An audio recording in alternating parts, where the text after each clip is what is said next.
And there we are. Yeah, we're live. So, welcome to Sacred Business Stories. This is our weekly Substack Live. It's really where we just have an honest conversation about what it looks like to build a business that aligns with your deepest truth. And today we're joined by Paollà, let's see, Yáelli. Paollà Yáelli. I think I got it right. She is the founder of Alma Flow, which is a movement that integrates spirituality and well-being.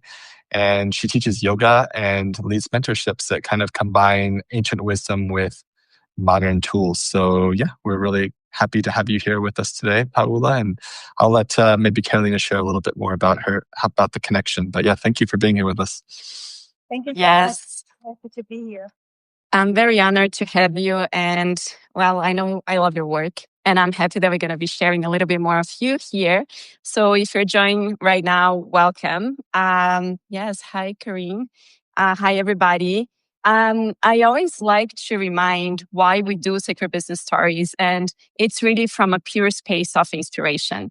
Like if we have a calling, if you have a desire to create a business that is a combination of like all of who we are, like our failures, our victories, our certifications can be really challenging. And sometimes when you see people out there doing very cool stuff, and if you're not there, you're like, how do I move from where I am to where I want to be? And we decided to create this so we can share a little bit of like behind the scenes, like, you know, the path. It's like a choice that we make on a daily basis. And we just invite people that, you know, we inspire us in different ways so they can share a little more about who they are and how they came to be or how they are where they are. And if you have any questions, I feel safer right now saying this because we have this beautiful desktop that wasn't a thing before. So if you have any questions, you know, related to the conversation, hi, Margaret. Nice to have you here. Just post it on the chat and we're going to do our best to, you know, get Paollà answering, or even if you have a question for Phil or for myself. So yeah, like Paollà, thank you so much for being here. She's our yoga teacher. So we do a beautiful hot yoga with her every Wednesday morning. And we want to know, like, what is your sacred business? And we know it's a journey, right? But, you know, what was the path, like how you are where you are today with, you know, your mentorship and teaching yoga? Like, tell us a little more. Yeah, and the invitation, I was going to say the invitation is, yeah, we, you know, like Carolina said, it's like we see what we see on the surface, but we all know if we've been on this entrepreneurial path for any length of time that it can get messy in the middle. And so, you know, to the extent that you feel comfortable and able, we, yeah, just love to hear kind of the unscripted story. So yes, thank you. Mm-hmm. Yeah, so I'll do like a long story short. I feel that I had many lives in just one life. In my 30-ish, you know, years old, it's just like a lot of things happen. But my work grew from a life experience, I think, not from a business plan. I think most of the people that have like a sacred business journey, I think it's more like an experience. So my background is actually in communication journalism. I studied journalism very young. And my dream was always to, you know, live abroad, speak languages, have an international life. So after graduating, I worked with photography in a cruise ship, like a transatlantic ship. And there it's where I think everything starts to, you know, like I have all the puzzle pieces, you know, in my life, because I traveled through Europe for about a year, and then that experience abroad really shaped how I see people, culture, movement. And then from there, I lived in many other places, like in Israel for a period of time. So I was studying a lot about Kabbalah. And then later I moved to United States. So it's where I entered the yoga journey. So my life with yoga was like in 2012, and then became like a structure for me, especially living far from a family, from a familiar community. So at the same time, I had a formal career in US working with education inside the American government for almost 13 years. And alongside, I kept developing my passions, like yoga trainings, health coaching. The health coaching I was studying with Deepak Chopra, any other like, well-known people. So I was building up this career without knowing that was a business plan. So somatic work, tantra, um, deep deep down in Kabbalah, also holistic studies. And then in after pandemic, 2022, I returned to Brazil, and then it was how Alma Flow community naturally took shape, as a community, integrating everything that I live, what I do. And it's really funny because my work, it's really a result today of a lived experience. So I don't feel that it was a career shift because I was doing that parallel with the formal, like American government. So basically this is the journey. So since 2022 in Brazil, and I thought that would be just for a year here, and then I just find myself here and happy with all this craziness that is going on in the world, and I understand that it's not about having a business plan for myself. It's about a spiritual soul correction. So based in my soul correction, I choose and I decide what I'm gonna do in my career life or relationships life. It's the basic is there. So it's not like with the marketing ideas. It's more about how is that going to nourish my soul, but also it's going to take me to this transformation that I have to go through. And I feel that with this knowledge, um, it's not like getting a root in Brazil. It's just have an international community. Alma Flow can be, in America sometimes, in Australia, and now it's in Brazil. And I'm staying here because I don't know, world is going crazy. I don't know how you guys see this, but that's all about it. Thank you. Beautiful share. And I love the way you were sharing and how natural it was, because I feel that resonates a lot with like the people that connect with our work, like our clients. It's like I was doing this for years on the side, that was like something that it was just like sometimes my hobby, and I wasn't really, and that was my path too, like I have a certification on like yoga, and I was doing energy work, and I never really planned like, oh, that's gonna come, like, but there's one point in life that I think life invites you to put all together, right? And then it's kind of like as you meet life in the present moment, like your business, it starts like taking shape. And I just something that I want to add is that it's very scary.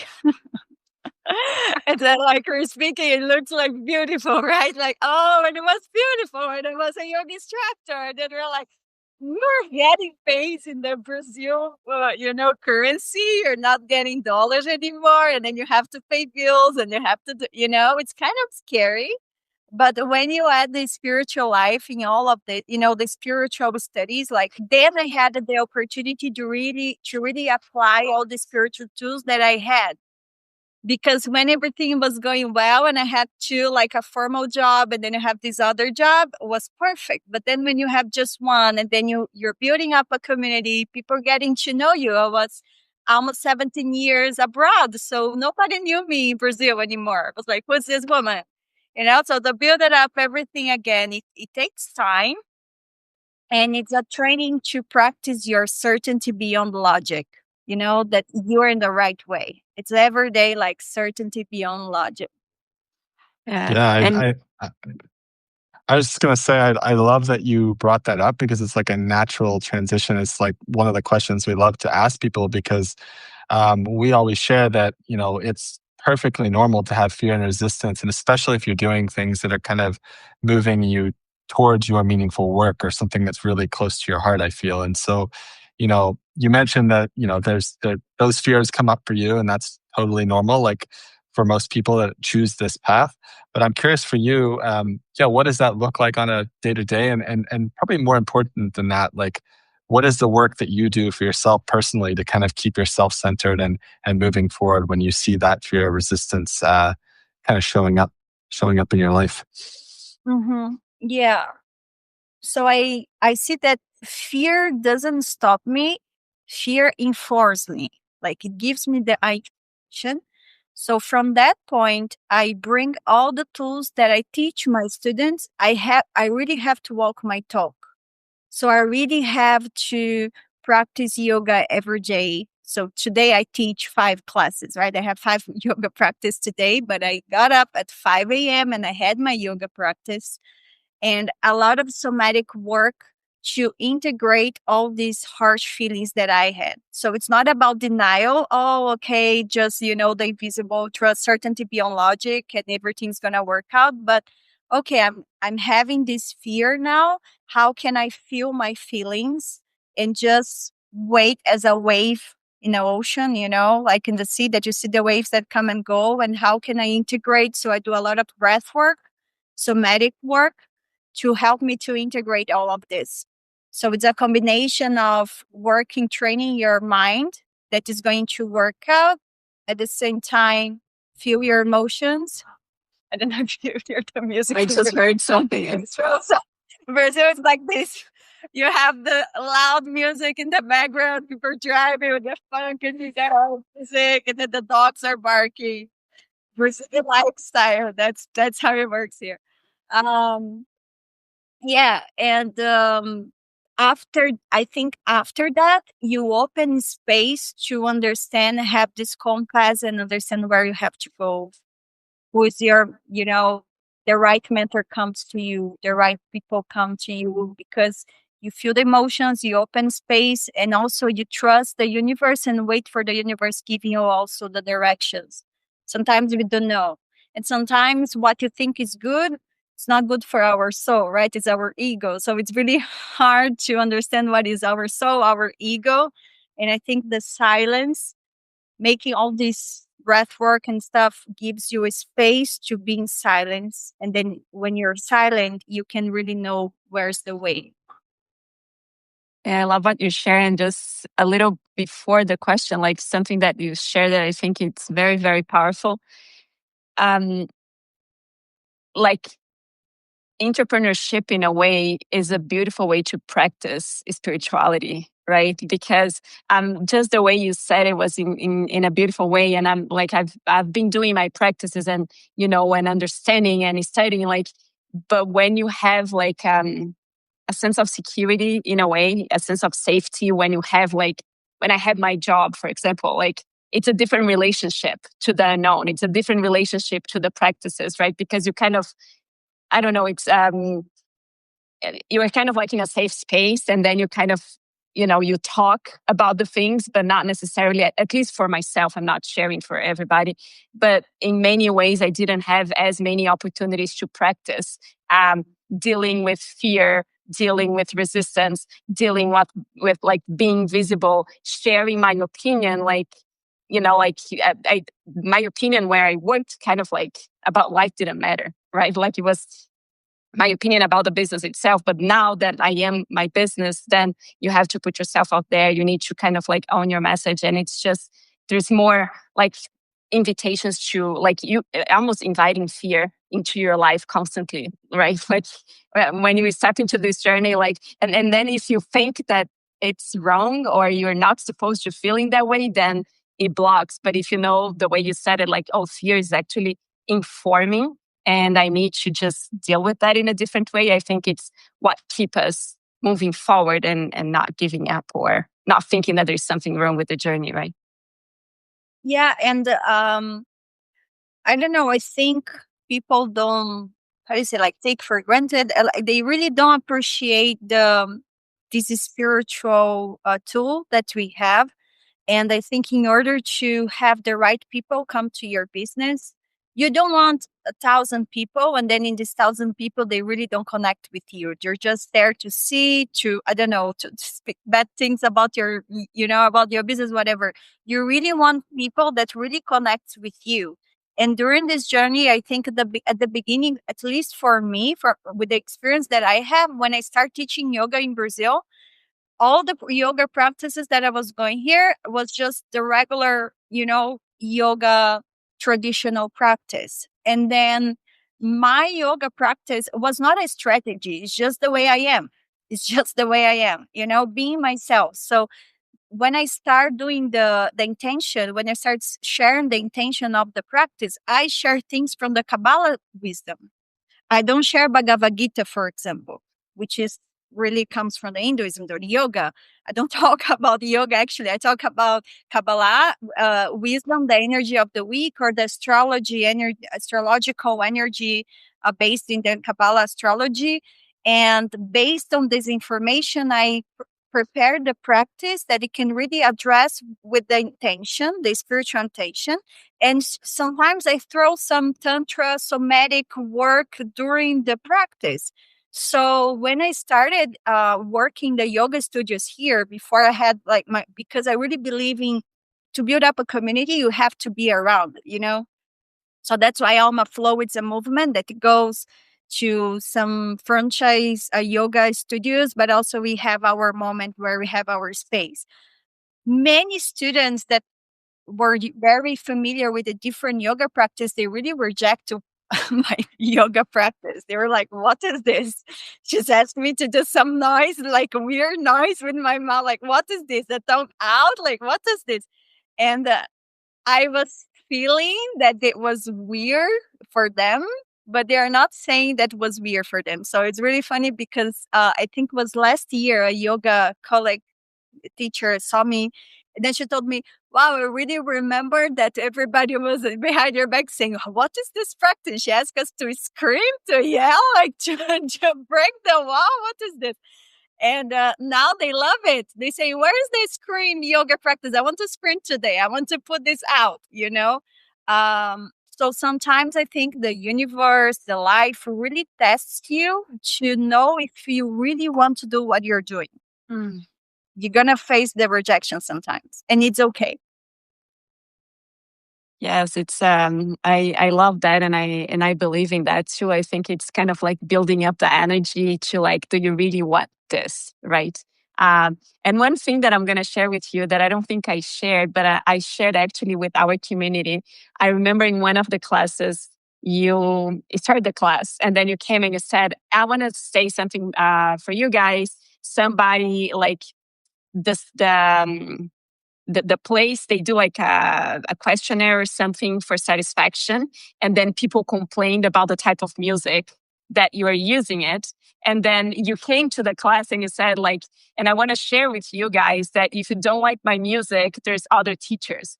And I cannot tell you enough how much I appreciate that. And then I was actually teaching right after that. And I need to share that with our people, with our students, because this is the thing of like, I can't, if you want to be successful and if you want to stand up on whatever you do, you can't be fitting in everybody's boxes, right? I can't be, oh, they complain a bit. Like, I think there's a like wisdom to like, I pause and then I'm like, does it make sense? Right? Like, is the music but if it's connected to your heart and that it makes sense to you, you got to own it. And if you're not happy, just leave. You don't need to be here. And there's like thousands of other yoga teachers, right? So I just want to mention this to you because it's like, yes, it's rejection. People will not like what you have to say. People will not like your style. But if you keep trying to adapt, it's almost a testing from life as well. You will never like stand up. But the minute you're like, this is me, and you're welcome to stay if you resonate, but if you don't, you're welcome to leave. That's something that we do in our business too, about like subscriptions and people like quitting the list, or, you send too many emails. Well, if you don't like, you can turn it off, but it's not up to me to filter that, right? Yeah, it's funny. Yeah, and that day I was just explaining to others that after class, I was like, listen, I was doing a lot of inner work in my life, especially living abroad when you're always there, you feel like the outsider, just to, like to appreciate who you are. And I don't want to fit in boxes. I just want to be who I am. And we have another, like beautiful teachers there and different yoga styles. You just can go like, I'm not gonna change because I already during my young age, I try to fit in boxes sometimes, because you're like far from family, far from everybody. And then you see how you suffered because you're not happy. How can you be a magnetic person if you're trying to fit other boxes, like inside of, like you're suffocating yourself? To be magnetic, you really like feel this vibrant energy. You really have to just be who you are. Hmm. Yeah, I think the magnetism happens but then you will also face rejection, and you're also going to get people that do not like what you do, and that's fine. Yeah, but then after you cross, like it's kind of a fear too, right? To feel a rejection. It's not about the rejection; it's the fear to feel the rejection. It's like the fear to feel anxiety, the fear to feel the fears. I think it's you're expecting. I'm going to feel that. I think it's more about that because when you're really feeling, it's just like okay, and then when you just overcome that, the right people comes. And I think it's more about the quality than quantity. And what we see now, especially when you're a lot in social media, we're just comparing ourselves with everybody. And then you just ended up seeing yourself doing copy and not being yourself. It's just because you think that this works. And then if you're copying all the time, sometimes you're not going to have also the same success of the other person because you don't know what is behind that thing.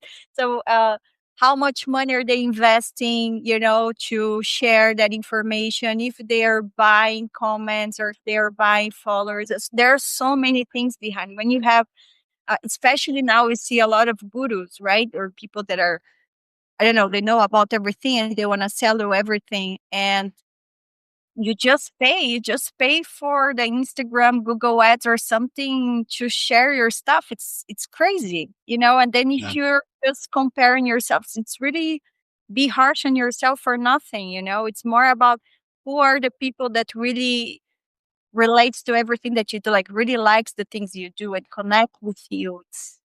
Yeah, and it's step by step.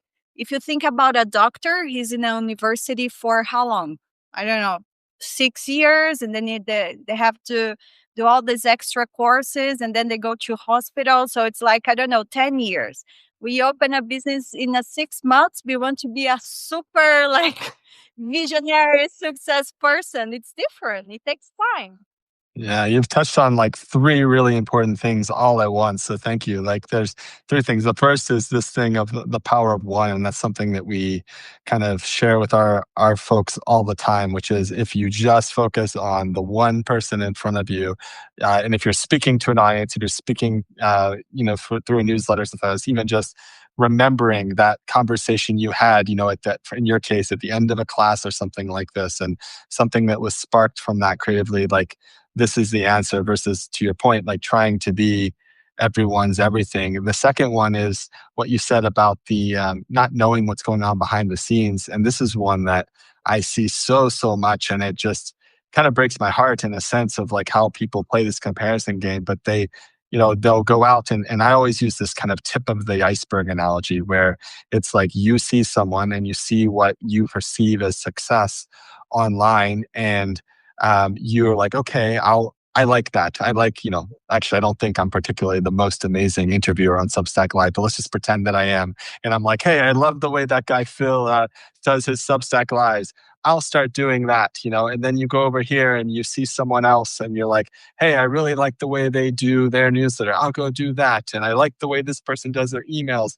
I'll do that. And you kind of end up with this what I call kind of like a Frankenstein duct tape business because what you can't see is like everything that's happening below the surface. And you can't see, in some cases, for example, and we're very honest about this, like, we've experienced fairly fast growth here on Substack, but, and, there's a certain version of that story I could tell, which is like, hey, we started this business 2 years ago and look at us. And that would be true on one level. But there's another version of the story that I could tell you is I've actually been building online businesses for a decade. And I've had several online schools that had thousands of students. And that created a certain amount of traction that is carried over. And, so it's not all equal, right? And so I think it's really, really important for people to understand as they come into this. And then that last one, which is equally as important, like you have so many people telling you that, um, you know, join this thing and, in 90 days, you're going to have six-figure business or all this kind of nonsense. And same thing, those types of advertising, they're not necessarily true or are false, but they're deceptive in the sense that they're optimizing for the 1% of their students, right? So, for example, again, to the point that we're not all created equal, if I go buy someone's $39 product that teaches a very specific tactic, I may get a five-figure result out of sending one email, for example.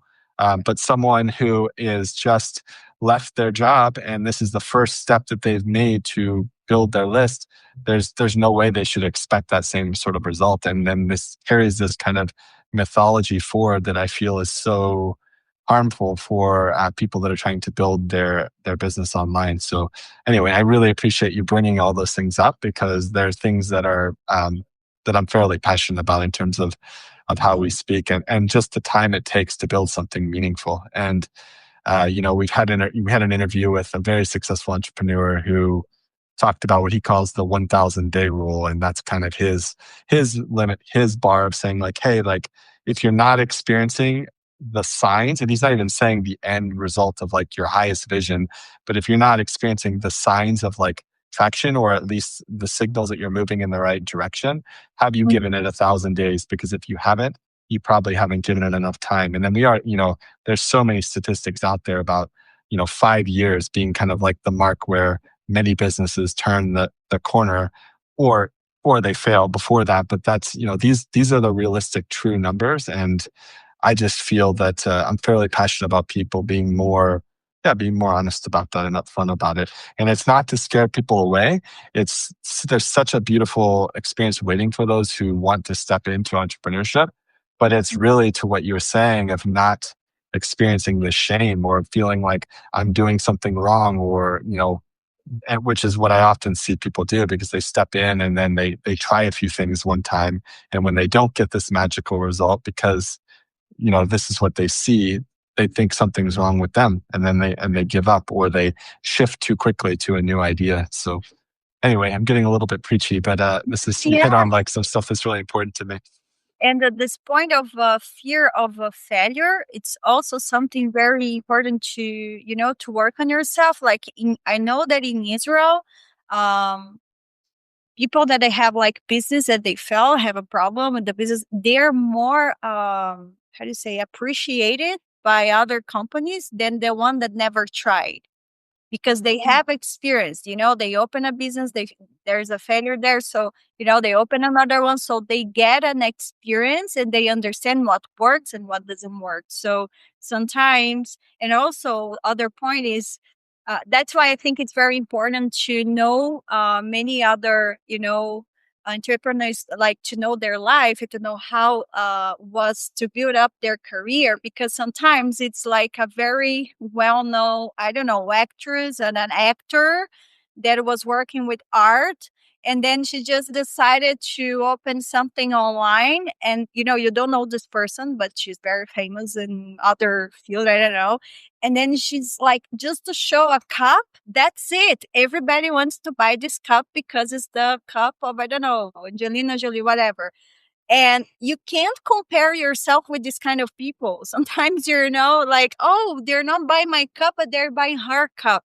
You can, because they have a lot of money and they invest so much money. I remember my one of my Tantra mentor. She knows all these global people here in Brazil, and she spends like 25,000 reais just in social media, 30,000 reais just in social media.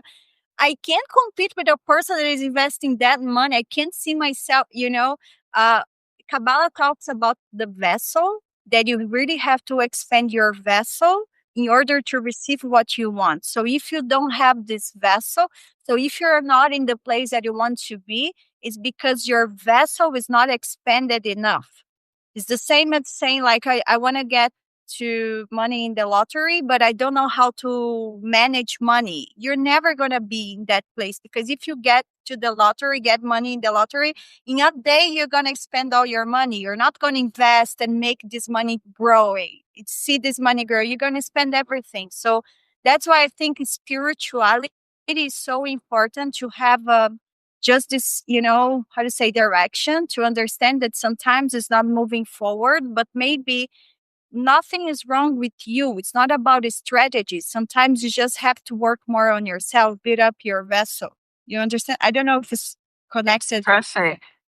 if It I is. make understanding, but this is as I see, for example, because sometimes also when I got in Brazil, I was like, okay, so why I'm doing the same thing that she's doing, and then I start working with her, and I was like, I'm not investing all this amount of money in Instagram, like all of this. And then I was like, oh, where are my crença limitante? How do you say? Limiting belief.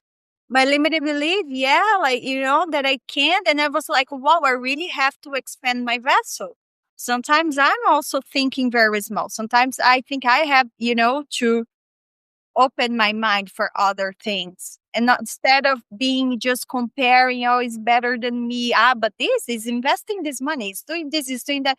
How can I look inward and just understand where can I spend my vessel, to understand that I can receive, but I have to be that person, that I know how to delegate, that I know how to hire people to expand my job. I cannot have a job in that in that time, in that size, if I'm working by myself. I need to delegate. I need to have space. I need to have employees. So sometimes we are very harsh on ourselves, but you just don't give this time to expand that vessel. Yeah, I love the word vessel, and I think we are like whatever we hold in our heart, like it's because we are the perfect vessel to bring that forward into the world, even if it doesn't make a lot of sense. But when we step into entrepreneurship, very often, because what we see out there is the strategy, the actions, go there and do it. But we don't realize that for you to hold a business or to have a business, there is an identity shift that needs to happen. And sometimes it's not because you're doing the wrong strategy, it's just because it's the time that it takes for you to transform into someone that actually can hold that energy. Right. And that's kind of like the work that we do in Sacred Business is like, yeah, we're going to provide you with the strategy. We're going to help you with the tactics. There's like an order of operation. Like you can't just go on social media and post every day and just think that like, oh, it's only consistency. But what about the foundation? What about the density of the thing that you're offering? And that's the transformation. Like, are you looking within and are you like sharing from experience, or are you just like reading a book and repeating like a parrot, like whatever it is, right? So the energy behind your actions matter a lot. And sometimes people just don't realize that. And they're not willing to do the transformation. And that's another thing. And that's fine too. Like maybe you tried and it's like, hey, this is just not for me and I don't want to do it. And that's completely fine. But the biggest challenge I see is actually the transformation, is changing the mindset, is actually looking within and like, there's nothing wrong with me, but I do need to change if I want to change my reality or my business or the way I serve. Yeah, I saw a workshop with my Kabbalah teacher that a woman, she was I don't remember all the details, but the thing is that she was investing a lot of money in her business and she was not seeing results. And then he was asking her, he saw her and told her, you have a lot of light, I see a lot of potential, but tell me, how's your work and how's your, the way she see her routine. And then she was start, like, the bottom line is that she was saying that the limited belief is that if she was thinking that if she was working the way that she's supposed to or delegating things, she wouldn't have time to be spiritual. Like she would have to decide, or I'll be spiritual or I have to work so hard. And then he was like, there's a way where you can be spiritual and you can also work a lot, but learning how to delegate, it's there's a way that you can do all of this. It's just the way you believe that, or I have to be less spiritual, or I'm gonna, if I use the money to pay this, it's not like pay, it's an investment. So it's like it's going to grow more. And if you share here, if you respect the way of sharing I don't know, 10%. That is one of the Kabbalah tools that you share 10% to expand more your vessel. You can share with, I don't know, family, institution, whatever, or how can you have, there are tools, but she was afraid to do it because she was like, oh, but if I do this, then I'll not have time to sleep, Oh, but I have to sleep 8 hours. Sometimes you cannot sleep 8 hours. Oh, no, but I have to keep this. So all these things was blocking her to expand. He had all the potential, but she was blocking herself. So that's why it's so important to have a mentor, to have a person so you can share all of this. So you have this direction. I love it. Thank you. Another thing I wanted to touch on, and I think maybe it'd be interesting to hear your perspective because I know you had this big shift where you had spent many years abroad in the United States, and then you found yourself back here in Brazil. And you said something early in the interview of like, oh, like nobody knows. I'm from Brazil, but nobody knew who I was here. And you had to kind of, in a sense, I not completely because I know you have some sense of online community, but you had to kind of start over in a way. And so, as it relates to that, what I've seen is one of the biggest challenges creators can face is kind of making connections, like meaningful connection as they're sharing their message. And so, as you've been kind of grounding your community in Brazil, like how do you approach connection? And, what advice might you have for someone who's trying to kind of share what they have to offer more consistently? And for me, this doesn't matter whether it's online or in person in community. I think in many ways, and if not always, the principles are the same. So I'm just curious what your experience is like with that. Mm-hmm. Yeah, the first thing I think it's really for me, I help people to reconnect with their bodies, with their inner clarity. So I always think about this first. And I think that community for me comes before I scale, for example. So to build up a community, it's really, people really wants to be seen. They want to feel that they're, like you give attention. It's not about a formula, right? But I see as much as people come to my classes, they really, all the mentorship that I do now comes from my students. I work like around here in the city. Most of them are here online too, but I've been focusing more since I got back to Brazil to one-on-one, like in person. So I think it's about really seeing people, really connect with people. It doesn't matter if it's just one person, because this person is going to tell a friend, oh, you have to meet this person. And then they're going to bring a friend. Or they're going to say, oh, I'm going to share this because, or so being really mindful of giving this genuinely, like really be open hearted and really give attention for one and one, but from your heart, because also from people can feel your energy. And I think more than ever with this AI, revolution, where everything it's like you can create on with GPT, whatever, we are gonna be more sensible about, the energy of people. If this person wants me to sell something or really cares about me. So it's really focused on showing up, nurturing community, even if you have just two people in your community, just, allowing your work to really evolve naturally with people, and trust also the long-term connection. I think that's everything takes time. So now I feel that I have a strong community. So for example, in the yoga practice that I'm doing in the mall here, they just share, like they do the, how to say, the propaganda thing that 2 days before the yoga class. But my community is so strong that when I get there are like 55, 60 people there, because they're really connected with me. So I don't do any effort anymore. And I also try in a balanced way to be vulnerable with them. It's not just help them to be seen, but just being vulnerable, not try to show that I'm perfect and I'm the perfect leader. So I'm just being myself, as you said in the class. Okay, guys, I know, like, I'm gonna keep up with my, playlist. If you don't like it, you can go to other classes. It's okay. I'm not gonna be sad. Just being real. And I also had a thing with a student last month that it was recording all my classes.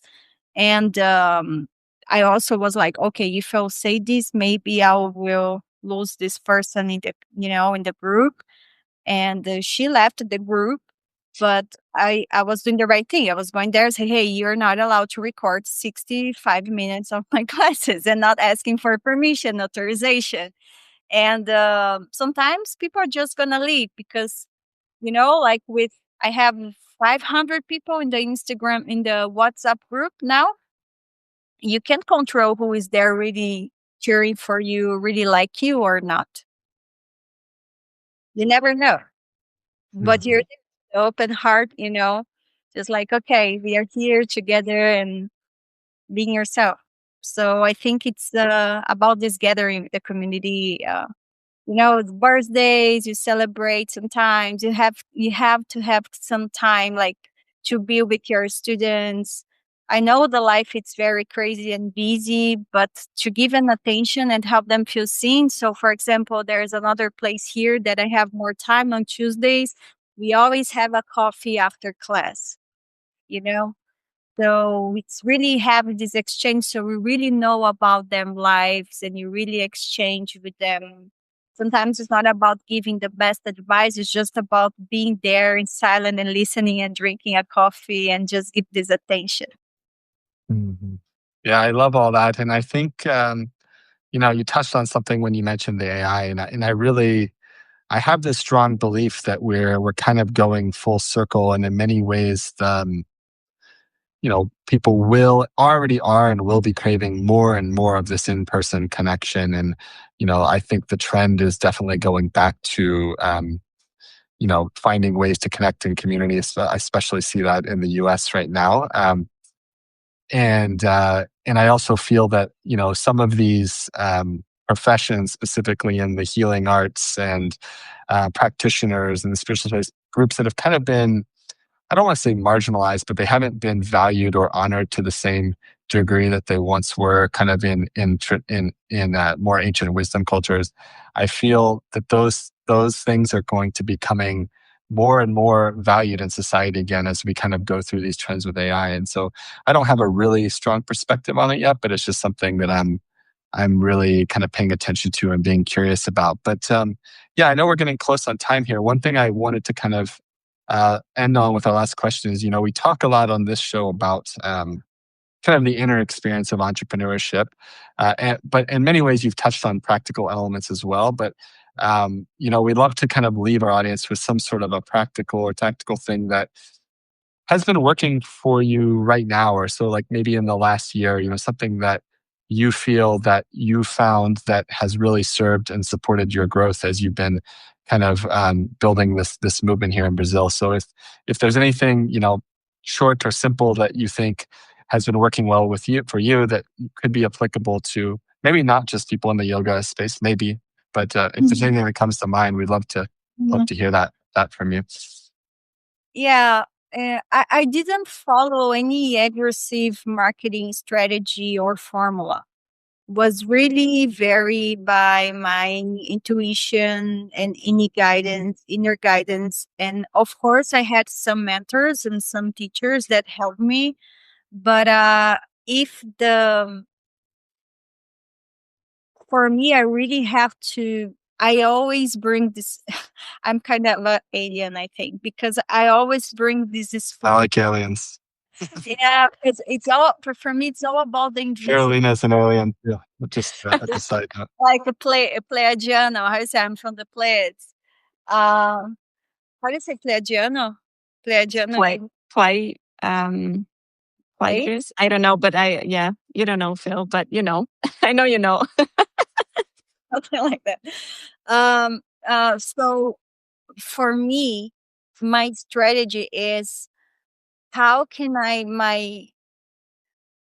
based on my soul correction, what is the best direction? This is what I do. So, okay, my soul direction says that in order to transform, because after I leave, after I die, pass away, that's it. Everything's going to be there. So, what is the transformation that I have to do here?